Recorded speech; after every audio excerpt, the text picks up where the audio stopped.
Okay, good afternoon, everyone, and welcome back to General Session. Now we're in Part 3. This is our final session for the General Session. Then we'll move into the regionals. But this final session is also, I think, jam-packed with some really good material for our attendees. What we're going to shift to now is to focus on some of our prior and current grant recipients. We have the pleasure as moderator of this session, Dr. Kiran Turaga, who has joined us back. I think many of you heard from him just last session. Dr. Turaga is a practicing surgical oncologist with an interest in metastatic cancer. He is currently the Chief of Surgical Oncology at Yale School of Medicine and the Assistant Director of the Clinical Trials Office. Cancer Center. He was previously the Vice Chief of General Surgery and Surgical Oncology at the University of Chicago. So many patients and caregivers may know him from his prior affiliation there. He is currently the principal investigator for 3 clinical trials that explore novel ways of utilizing immunotherapy and including local regional therapies in the management of metastatic disease. Dr. Turaga has published over 200 articles, book chapters, and is the section editor for the Annals of Surgical Oncology. Thank you very much, Dr. Turaga, for spending your day with us today. Thank you, Deb, and thank you to all the panelists.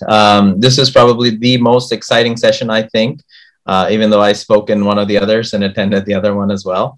I think for those of you that are joining in, this is the future of appendix cancer research. And this is a great opportunity for us to showcase the talent and all the folks that have received ACPMP awards over the last few years, and where, if you do make charitable contributions to ACPMP, where they are targeted. So without much ado, these are sort of like lightning round talks, and so purposely we've kept these short. It just gives our researchers a chance to introduce their work and keep it simple for all of you to hear. I think if you do have follow-up questions, we'll try to address some of them in the Q&A, but very likely if there's more detailed questions, please feel free to reach out to the ACPMP group, and then we can direct you directly to some of our researchers as well. So our first speaker for the day is Dr. Lee from the University of South Carolina. So thanks, Dr. Lee. Hello. Good afternoon, everyone. It's my honor and pleasure to be here in this symposium to share with you our research. And our research basically studies the interactions between PMP host cells and the microbes, and try to harness this interaction to discover functional metabolites that may affect the progression or therapeutic effects on PMP. I think I'm now not the host to move the slides. I think if you just click on the screen, you'll be able to move your slide back and forth, just like you would normally. Okay. Just click in the middle, and then you can. Yeah. Okay. So we study the interactions between PMP cells and the microbiota. This is because the peritoneal space is actually very unique in terms of its location and the immunoenvironment. So while it's isolated from other organs or tissues, it has close contact here. You can see intestinal systems. And also peritoneal space is known to carry bacteria with them in the space. So in such a unique environment, this suggests that the microbes that live in this space may have close interactions with host cells as well as the PMP cancer cells. So this gives us an opportunity to discover functional metabolites that may have symbiotic or competitive behaviors with the host cells and PMP cells. This way, if they are symbiotic, these functional metabolites may stimulate the PMP cell growth, then we try, if we understand that, we can try to inhibit that. Or on the other hand, if the bacteria can produce some functional metabolites that can inhibit the PMP cell growth, that means they have potential value as therapeutic agents. So this is our hypothesis and the angle how we study this problem. So then we use a lot of different criteria to choose the bacteria that we want to follow. So we want to choose the most promising microbes that have most promising potential interactions with PMP cells. I listed these criteria here, such as the core microbe that are present in the PMP tissue, as well as these bacteria can affect cancer and normal cells differentially. Another criteria is this bacteria, some of them can actually invade the tumor, PMP tumor cells, such as shown here. So due to the time limit, many of these slides, I would like to share with you the information. So if I couldn't cover them, you can look at them later at your leisure time afterwards. So based on these criteria, we choose the most promising bacteria. Then we try to use some chemical approach to study the metabolites. So we study those fractions from the bacteria, what are their effects on PMP cells, such as stimulating or inhibiting. So indeed, as I mentioned, there are two aspects, stimulating or inhibiting. We actually found compounds from both angles or aspects. Some of them are from the nutrition, such as amino acids or vitamins, but after the metabolism of the bacteria living with the PMP cancer, these compounds, such as highlighted here in yellow, they become selectively active against the PMP cells. So these slides just show how selective they are only against the PMP cells, but not normal cells. So on the other hand, we also discovered the PMP cell growth inhibitory metabolites, such as this new compound, we name it as myxoma peptine by the name of PMPs. So this compound also shows selective inhibitory activity against the PMP cells in comparison with such as this 5-fluorouracil, which is a known non-selective cancer chemotherapeutic agent. So this is basically the overview of our research. And again, thank you for your attention. And I also want to thank my group and collaborators to help advance my research. Thank you. Thank you very much, Dr. Lee. That was wonderful. I think, as all of you know, we have a short period of time, and I know it's very hard to put all your research into this, but if I may request all of the panelists, as you're presenting your talk, maybe just for the audience, if you could give us sort of like one bullet point, this is sort of how it impacts patients with appendix cancer, this is sort of the relevance for us. I think that would be very helpful. Dr. Lee, your research was great. Our next speaker is Dr. Andriana Holowati. Did I say your last name right? Close enough. From Vanderbilt, who's going to talk about the risk factors and biomarkers of appendix cancer. Okay, well, thank you very much, first of all, to the Research Foundation for the opportunity to give a really brief lightning talk on one of my team's projects in appendiceal cancer, and also to the foundation, all of the donors for supporting this really exciting project for us that we hope will make a marked impact for patients. And so I have everything on one slide to try and keep it brief and digestible here. It's well known that we currently do not understand risk factors, from familial factors to lifestyle factors, for appendiceal cancer. This is of growing concern given the increasing incidence or the increasing rates of appendiceal cancer across all age groups, but particularly for young patients as well. And in the absence of not understanding some of these factors, we're unable to provide information on potential ways that we can improve appendiceal cancer early detection or prevention strategies. So one of the ways my team decided to tackle this really important question was by establishing the Appendiceal Cancer Consortium, also known as APPECC, within the National Cancer Institute's cohort consortium. Essentially, APPECC is this unique and large international cohort that includes over 1,200 appendiceal cancer cases and over 12,000 non-cancer controls. These cases and controls derive from approximately 20 different cohorts funded by the National Institutes of Health around the globe.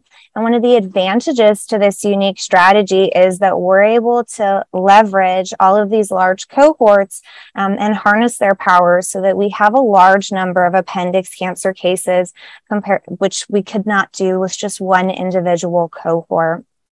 So our project that was just recently funded has two primary goals within APPECC. And it's really a first stepping stone to be able to demonstrate the feasibility of this so that we can move on and continue to do this on a larger scale. So first, we want to understand the role of these different modifiable lifestyle factors. You probably heard some of it already today in terms of obesity, cigarette smoking, the role of alcohol consumption, and potentially diet if we're able to do it, and appendix cancer risk within 5 of these cohorts to start, and then moving on to the entire consortium. But then second, and you briefly just heard a little bit about the metabolome or metabolic products, I want to kind of explain what that means in us searching the blood metabolome for biomarkers that may help us detect appendiceal cancer risk before cancer is diagnosed. So the metabolome is essentially a snapshot of all the metabolites that are in your body at a given moment. And metabolites are these tiny molecules made and released in your bloodstream that occur when your body breaks down food, drugs, chemicals. Metabolism helps make this energy and materials needed for health.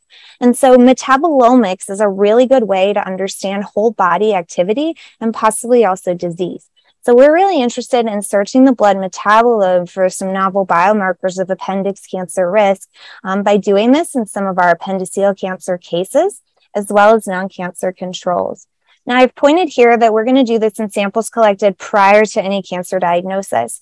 This is actually really important because it allows us to separate out any metabolic changes that might be caused by cancer progression or lifestyle changes that occur after cancer diagnosis.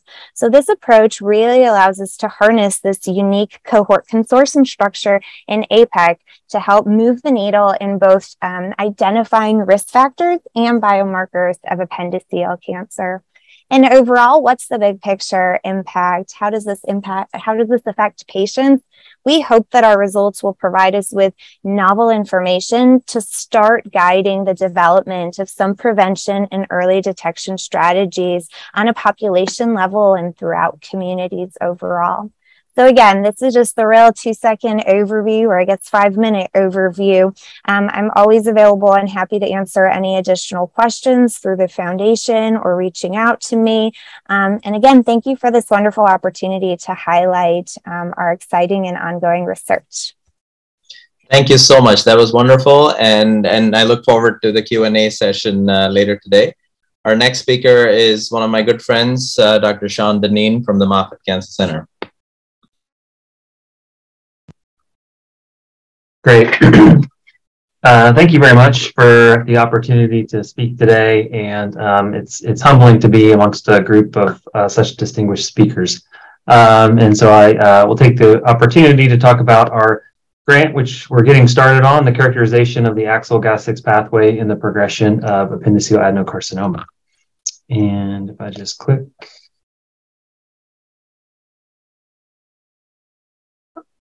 Okay, gone too far. I have no disclosures.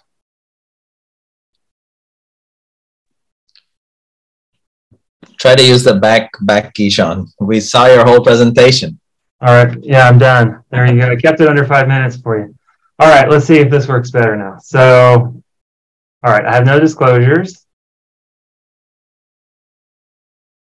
All right. So the main point of what we're trying to look at is here on the left of the screen here is a patient with a localized appendix tumor. You can see that this is a mucinous neoplasm, as was shown in some of the earlier presentations today.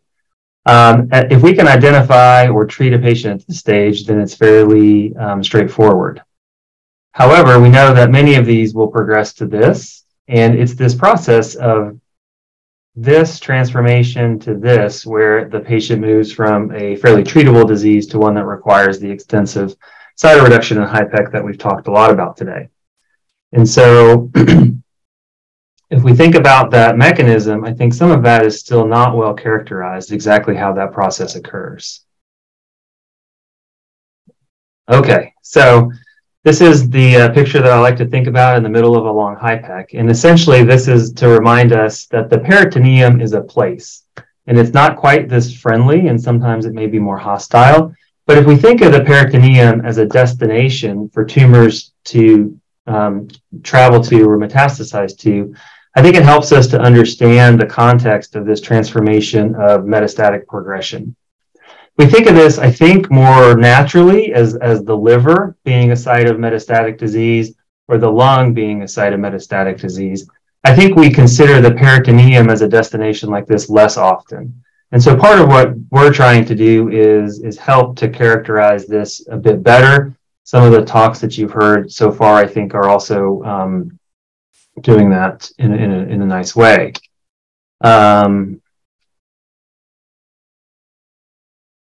Okay, so the other part of the background here is I was involved in some research prior to starting in this position where we looked at a pathway that's called the Gas6 AXL pathway. And this is a receptor tyrosine kinase AXL, which is activated by Gas6, which is released by tumor-associated macrophages. Gas6 is a vitamin K dependent ligand for the AXL receptor. And we know that warfarin or Coumadin blocks this carboxylation with the vitamin K dependent carboxylation. And importantly, what we showed in this paper was that different ways of inhibiting Gas6 AXL activation, either with warfarin, which blocks the vitamin K dependent pathway, or with a combination of chemotherapy or other agents, blocked the progression of metastatic disease. So importantly, again, that process from primary tumor to metastatic disease. Not much has been described about the role of AXL and Gas6 in peritoneal disease, but we do know that in ovarian tumors, ovarian cancer, AXL is present in high concentration in the peritoneal fluid or serous effusions. And so the goal of our talk, or the goal of our grant, is twofold. One is to characterize the immune microenvironment of mucinous peritoneal implants. So what's specific about the peritoneum? Are there differences based on the grade of the tumor? And specific to AXL and Gas6, what's the role of macrophages, as tumor-associated macrophages are a key driver of Gas6 production? And then the second aim is to determine the effect of this AXL Gas6 pathway specifically. We have tumors of varying grades that we can look at under tumor microarray to assess this, and then compare the growth of tumors that express AXL high expression versus low expression. This next slide is an example of some of the preliminary work that we've done where we can stain a tumor and identify the mucinous components here and localize AXL and Gas6 around the cellular components here. And importantly, and maybe this is the take-home point, ideally what we're trying to do is identify something that can be translated clinically quickly. AXL inhibitors, either with Coumadin or others, are already clinically in use. And so we hope that if this takes off and we're able to show the role of AXL Gas6 in this progression, that this will easily translate into therapeutic trials. So with that, I'd like to apologize for my inability to work the slides very well. I'd like to thank the ACPMP for their help, and to any of the donors. It's really appreciated to allow us to do this work. Thanks, Dr. Deneen. That was incredible. Our next speaker is Dr. Oliver Eng, my former partner from the University of Chicago and my good friend that I miss terribly.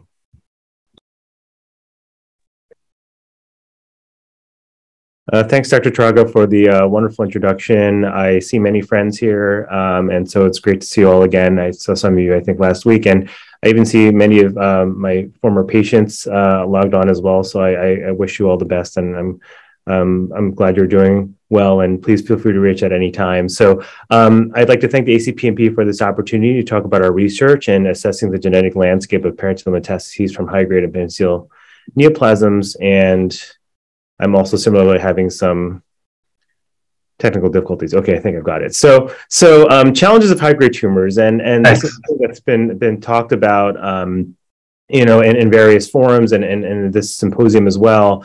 And just to take a step back from the challenges of high-grade tumors, they are one subset of appendix tumors in general. There are many types of appendix tumors, as we've talked about, and this is an illustration of the spectrum of tumors that exist. And when we typically talk about high-grade tumors, these are the ones that we focus on, which are typically the poorly differentiated tumors and the adenocarcinomas exgoblet cell tumors as well. And so what makes them high-grade and what makes them such a problem for patients and a problem in terms of being able to treat these tumors effectively? Well, here are some of the challenges that they're associated with, and one is really truly the aggressiveness of the disease biology. These are really rapidly dividing tumors, and often when patients present with these tumors, there is a high burden of disease already, which in many patients, they become or are unresectable when we find them. And given all these issues, even with cytoreduction and APPECC, there is still a potential for rapid recurrence after surgery. And this results in downstream problems in terms of symptomatology and quality of life. And so at the University of Chicago, when Dr. Turaga and I were there, we wrote about a novel approach where we performed iterative APPECC in patients with unresectable disease, in which patients approximately every 6 weeks would undergo usually a laparoscopic APPECC without cytoreduction, in which we would do this about 3 times prior to them resuming systemic therapy in the setting. And so this is just a picture from that manuscript, which on the left side demonstrates the peritoneal metastases prior to the administration of APPECC. And with this iterative approach, we actually had this unique opportunity to go and look again 6 weeks afterwards and be able to compare the exact same areas to previous. And you can see, at least visually, there is somewhat of a response in these tumors. And so what was interesting about our publication was that we had a very high PCI, but survival when matched to similar patients seemed better compared to systemic chemotherapy alone, but also similar to patients who underwent cytoreduction and APPECC. Now, this is a small cohort of patients, and so it's hard to really gather, sort of the meaning of all this, but it does show some effectiveness of this approach. But what was also interesting about this, it enabled us to get a window into obtaining tissue at multiple time points to analyze what's happening at a genetic level in these tumors. And so actually, since the publication of this paper, which included 7 patients, we expanded the cohort to 15 patients and had tumor tissue from pre and post APPECC. So a total of 56 samples were obtained and 20 slides per sample. There's a lot of numbers on these slides, but I'll try and go through them and make some sense of it for you all. And this graph really illustrates the amount of mutations that are occurring between pre and post APPECC patients. And you can see the majority of these tumors, there are more gene mutations that are demonstrated in the post APPECC patients compared to their baseline. This characterizes 20 of the mutated genes that we found, and many of these genes are currently being researched right now as potential targetable genes and part of pathways that are often involved in the development of metastatic disease and in particular peritoneal metastases. So this does give us a little bit more information about how we can generate our future studies in terms of targets and pathways to look at. This also highlights a spectrum of the kinds of mutations that occur, and there's different etiologies of different kinds of mutations. Across the board, there are, you can see it's varied amongst the different specimens, but you do see some trends in more types of mutations than others. And this is probably perhaps the most interesting figure of all of them, which we generated, in which we actually took the amount of mutations and compared this across the Cancer Genome Atlas. And we compared it across all types of cancers that are in this atlas. And that red bar highlights these post-APPECC patients. The amount of mutations in these patients' tumors was only second to melanoma. And it was more than any other cancer that was in this atlas as well. And as we know, melanoma is a disease that's treated with immunotherapy. So this is quite an interesting finding that we were able to generate. This is another figure, and this one, I know there's a lot of numbers and so forth here, but this is really just demonstrating that there are actually some mutations which seem to occur in tandem. So when we look at our specimens, there were actually some mutations that were co-occurring and perhaps give us more information about targetable pathways in the future. And so the next steps are ongoing, and these are things that we're actively doing, and we're assessing the tumor immune microenvironment currently and looking at the infiltrating lymphocytes, for example, in these tumors that may be accompanying these changes and mutations, and I'm trying to assess for changes over time as well. And I think this will give us a more holistic picture of what's going on. But nevertheless, I think this is an exciting start of preliminary findings from our research, and will hopefully propel more and more in-depth research and potential targetable pathways in the future. Thanks very much for your time, and again, for the opportunity to present our work. Thank you, Oliver. And I think our last scientific speaker for this morning this afternoon before our Q&A is Dr. Georgios Karagnousis from the UT Southwestern Medical Center. Hi, good afternoon, everyone. I would first like to thank the ACPMP for inviting me to speak today, and for supporting the research that I will talk to you about, and which is still in its early stages. So just a little bit of background, the focus of our group here is to understand the mechanisms behind the dissemination of cancer in the peritoneal cavity, and more specifically, how the peritoneum itself can guide the process. So we all know what peritoneal dissemination looks like, but how does it actually happen? We often talk a lot about the role of the seed, which in this case is the cancer cells themselves, but what about the soil? Visceral organs are encased by mesothelial cells in a process that has its origins in the early embryonic development. In fact, mesothelial cells give rise to cells that form the scaffolding of organs, such as fibroblasts and smooth muscle cells, through a process of epithelial to mesenchymal transition. In adults, mesothelial cells line the entire peritoneal cavity. Interestingly, mesothelial cells play an important role not only in the integrity of the peritoneal cavity, but also in inflammation and adaptive immunity. But that is only the tip of the iceberg. Our group has previously shown that in pancreatic cancer, the same mesothelial cells that line the surface of the pancreas can be recruited by the tumor and transform into fibroblasts, cancer-associated fibroblasts, that then interact with the immune system and create an environment of immune suppression. And naturally, since the peritoneal cavity is lined with mesothelial cells like these, we wondered if these cells play an important role in peritoneal carcinomatosis.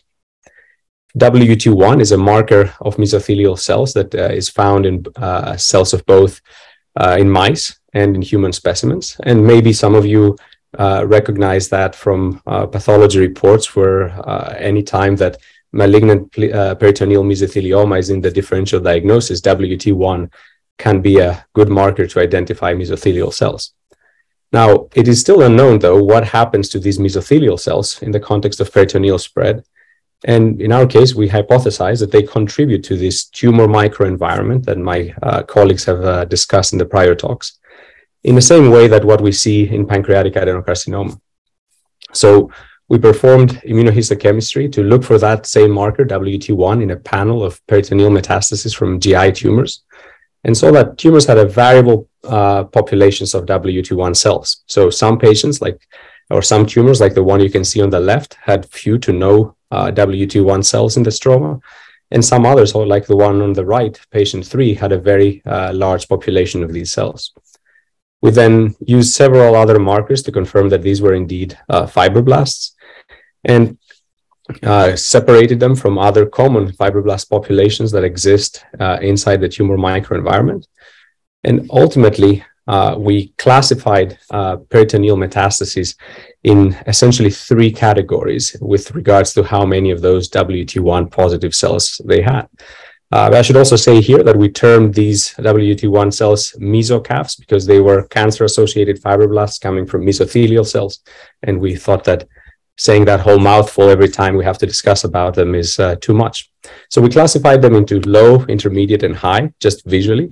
And then we looked into the different primary tumors that gave rise to these metastases and how that presence of these mesocafs is different. And here you can see, for example, that we only had 1 pancreas cancer, so I wouldn't pay too much attention to the last column. But as we move from stomach, where peritoneal metastases did not tend to have WT1 positive cells, into colon, which was more balanced, and all the way to appendiceal, which was heavily biased towards an environment with WT1 mesocafs. So before moving any further with these studies, we of course wanted to confirm that tumors from the same patient have the same phenotype. And we did in fact observe that if we took tumors from the same metastases from the same patient from different sites, we would see consistently either high or low levels of the WT1 tumors.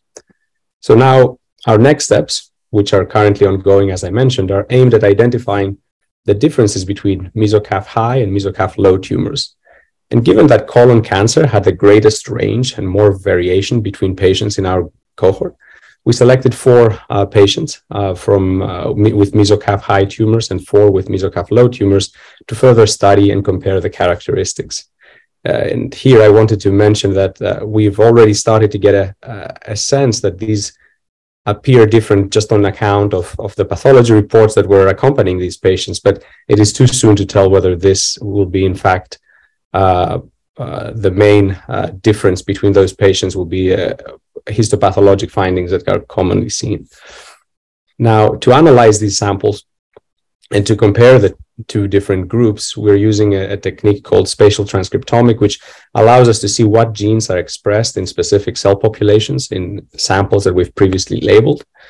And in our case, we focused, and here is just an example of those slides, but we focused on the epithelial cells, so the cancer cells, and the fibroblast cells in the 2 tumor types. And while this is still in process, we're still actively looking to identify what distinct genes are activated in the mesocafs versus the fibroblasts that are not coming from the mesothelial cells, and also how the different cancer cells that are accompanied by mesocafs or not accompanied by mesocafs have different genes activated, and with the ultimate goal to guide our future studies and the role of these cells in the microenvironment. So just as a summary, as I showed you, these mesocafs enhance the immune suppression that we observe in pancreatic cancer and are certainly present in certain peritoneal metastases. And with that in mind, our future plan is to further profile the epithelial and fibroblast populations in both categories of tumors and validate these findings in larger clinical samples. But ultimately, the big goal is to target these cells and try to inhibit the immune evasion that these tumors have and hopefully sensitize these tumors to immune-directed therapy. With that, I would like to again thank my co-panelists and the ACPMP for inviting me today and for the support in this. Thank you very much. That was wonderful. I'd request all the panelists to be on. I think we have just about 5 minutes for question and answers. But maybe if you wouldn't mind, if we could go, through the panel a little bit. Maybe we can start at from you, Dr. Karagnosis, and you can go all the way back to Dr. Lee. Maybe could you just, in a sentence or 2, just talk a little bit about where you are in your stage of your career and how did this grant kind of stimulate things for you, and what do you think the community as a whole needs to do to support your research more? Yeah, thank you, Dr. Turaga, for the opportunity. So I'm here in Dallas at UT Southwestern. I'm in my 2nd year. It's also my 2nd year out of fellowship. And from my time in training, I pretty much, I guess, like this, everyone else on the panel, I identified this area of research of trying to understand why tumors escape the primary site and spread, whether they spread to the liver, to the peritoneal cavity, anywhere. That has always been obviously a fascinating question, and one that is the most impactful to the way that we treat patients, to the way that we classify patients, and to ultimately the way that we can improve outcomes. And the support from the ACPMP was, of course, unbelievably helpful. Having the privilege of applying for the SSO grant last year and being awarded, this was not only important in what it actually funded in and of itself, but to I guess put it in a more direct way, the amount of support that it also generates within your own division and department to have that recognition and to have that it has a multiplier effect that is very difficult to imagine for those who do not go through this. So in many ways, the amount itself is multiplied both by other supporters within our own microenvironments here who see and recognize that if this is important to the patients, if this is important to the community, then it is something that we should also be supporting.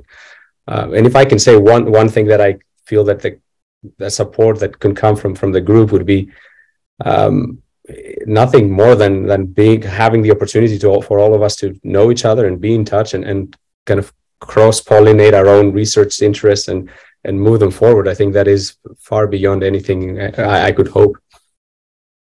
Wonderful, kind words. Dr. Ang? Yeah, thanks. I think that kind of echoes a lot of what I was going to say as well. But I think I've had some personal experiences in my family, and so I've been on the side of being a caregiver for family members who have had difficult disease processes. And I think when you make that transition and you go through training and you find yourself having an affinity for a disease process, and maybe for sure some of it is personal, but then you realize this is a really difficult disease that patients have to go through, and there's a tremendous opportunity to advance the field. And I think what the ACPMP has allowed me to do is to really open up the gateway to share that enthusiasm and be part of this community of physicians and scientists and researchers and caregivers and the spectrum of patient advocates and so forth who really come together internationally to move this field in a way that can provide more treatment opportunities for patients with a difficult disease process. And for the longest time, as many of us know, this disease process was just cast aside. I mean, it was cast aside prior to a lot of the people on this call who have sort of moved this field forward in the last decade. And so I'm very grateful to be sharing this this research and taking care of all of my patients and being part of this wonderful community. So thanks. That's great. Dr. Dineen? Yeah, thanks for the opportunity here. So I'm at Moffitt Cancer Center, as was said, and I'm slowly wrapping my mind around the fact that I think I'm starting the middle part of my career. So I'm kind of a mid-career surgeon right now. And I think I've been out of fellowship 7 years. I've been here at Moffitt for 5 years. And when I got here, the key was to kind of build a team to be able to do and develop a good clinical program to treat patients with peritoneal disease. And I think that we've accomplished that here. And so the next step or the next phase in my mind was to really try to build up the research platform here within the realm of peritoneal disease. And a grant like the one that ACPMP has offered is affirming that what we're doing is on the right track. And I would echo some of the comments that it allows you to then sort of talk to people within your department or your division and say, hey, I need some time outside of the clinical realm to do this if we're going to bring this to the next level. And that's what I think is fantastic about this conference today. And hopefully we can continue to do that, to offer treatments outside of cytoreduction and HIPECC to patients, because I think we've all gotten better at that, but we need to be able to do other things too. Great. Thank you. Thank you for saying those. But I think for those of you that are listening, you see a gamut of early career researchers, mid-career researchers. I think all of us who benefit a lot from this.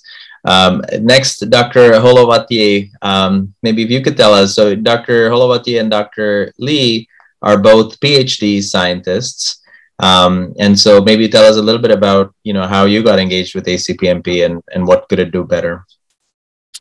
Yeah, sure. So echoing the early career faculty, after finishing my research fellowship at Huntsman, I actually started as an assistant professor of medicine and cancer biology here at Vanderbilt 8 weeks before the COVID pandemic shut everything down. So my careers faculty has leaned an interesting trajectory in that I'm both a lab-based scientist and I also run clinical studies, really trying to bridge discoveries from cells to society. And what really first drove me into the appendix cancer research space was that increasing incidence of appendiceal cancers among young patients, where we led some of the first studies in that space and saw that shockingly, 1 in every 3 appendiceal cancer patients is diagnosed before age 50, and saw this disproportionate burden for younger individuals. And kind of connecting it back to the research foundation, I had the opportunity to give a webinar focused on that topic. And I think in talking about impactful research, one of the things that really resonated with me was the Q&A session following that webinar, where patients asked, well, could I've done anything different with my diet, or did obesity cause this, or do we know this, or do we know that? And I felt so helpless because we don't know the answers to those questions. And so the response to me was, well, let's figure it out. And so APPECC was kind of born from that direct interface with patients and complements some of our other research and other clinical studies in appendix cancer, but really seeks to kind of link our work to that patient setting so that we can help better understand and improve patient outcomes, prevention, and detection. I'm trying to keep it brief, so hopefully that's sufficient and not taking up too much time, but always happy to chat about that endlessly. No, that's valuable. And Dr. Lee, I don't know if you're still here. I think your video might be off, but maybe could you tell us briefly a little bit about your foray into appendix cancer research? I think Dr. Lee might be off, but I think I wanted to thank all of you for taking the time today and joining us, and most importantly, to focus your research on appendix cancer. I think we're all joined in our mission with ACPMP and trying to make the lives of our patients better. So with that, thank you very much, Deb. I don't know if you had any announcements before we head over to the regional sessions. No, we've got 5 minutes, so it is time to close the general session, and same as what we've done all day, no need to log out and log back in. You stay on. When it is time for your regional session that you would like to attend, you'll get the same button to join, and you can join from the lobby, and we'll see you on the other side. Looking forward to it. So attendees, you can choose whatever regional session you want to join. You can go back and forth, presumably. So lots of good stuff. Thank you very much. Thank you, Dr. Turaga. Thank you to all of our presenters and grant recipients for all your hard work. Keep it coming, please. We need it. Thank you.